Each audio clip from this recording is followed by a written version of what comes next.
네, 보신 것처럼 이스라엘이 친이란 무장정파 헤즈볼라를 겨냥해 레바논에 대규모 공습을 가했습니다. 그런데 이에 앞서서 최근 헤즈볼라 조직원에 보고된 무선 호출기 삐삐 수천 대가 폭파하면서 수천 명의 사상자가 발생했죠. 배후로 이스라엘이 지목이 되면서 양측 간의 긴장감이 고조되고 있는데요. 어떻게 민간인도 많이 사용하는 호출기를 이용한 대규모 테러가 발생한 건지 국제부 변재영 기자와 함께 자세히 짚어보도록 하겠습니다. 안녕하세요. 네, 먼저 이른바 폭탄 삐삐가 헤즈볼라에 어떻게 들어갔지? 그 경로부터 설명이 좀 필요할 것 같은데 폭탄 삐삐가 어떻게 공급이 된 건가요? 네, 그렇습니다. 외신들은 폭탄 호출기 잔해로 공급 경로를 추정하고 있습니다. 우선 무선 호출기 잔해엔 대만 업체인 골드 아폴로 상표 스티커가 붙어 있습니다. 그런데 골드 아폴로 측은 해당 기기를 만든 건 헝가리 업체인 BAC 컨설팅이라면서 상표 사용만 허락했다고 했습니다. 하지만 BAC 최고 경영자는 언론 인터뷰에서 자신들은 폭탄 호출기를 만들지 않았다고 했는데 헝가리 정부는 BAC 중개업체이고 제조 시설도 없었다고 설명했습니다. 네. 그런데 이제 대만과 헝가리 업체 모두 제조를 하지 않았다라고 이야기를 하고 있는 건데 그러면 누가 어떻게 이거를 공급을 한 게 된 건가요?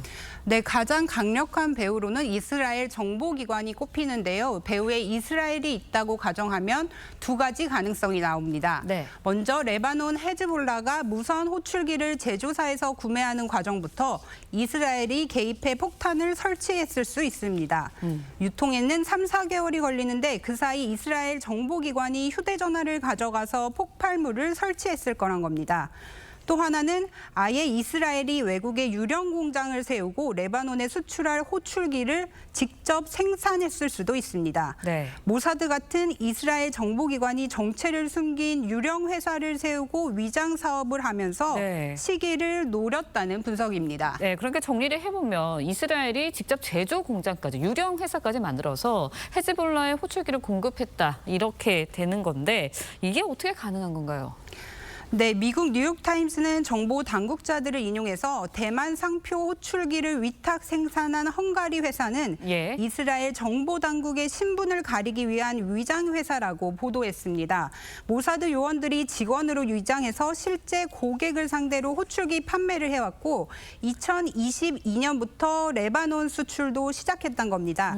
그러다 올해 2월 헤즈볼라 지도부가 위치 추적을 우려해서 휴대전화를 금지하면서부터 주문을 받게 됐고 탄약과 폭발물을 넣은 폭탄 호출기를 만들어 납품을 했다 이렇게 본 겁니다. 네. 이스라엘은 헤즈볼라가 주문한 호출기 배터리 표면에 강력한 폭발 물질과 함께 금속 물질을 함께 넣어서 특정 메시지를 보내면 터지도록 설계했다고 미국의 뉴욕타임스는 보도했습니다. 네, 만약에 보도가 사실이라면 굉장히 오랜 기간 동안 전략적으로 이번 공격을 준비해왔다 이렇게 봐도 과언이 아닐 것 같은데 이때 이번에 헤즈볼라 요원은 물론이고 어린이, 민간인까지 피해를 많이 입었습니다. 그래서 유엔에서도 우려를 표명하고 나섰죠.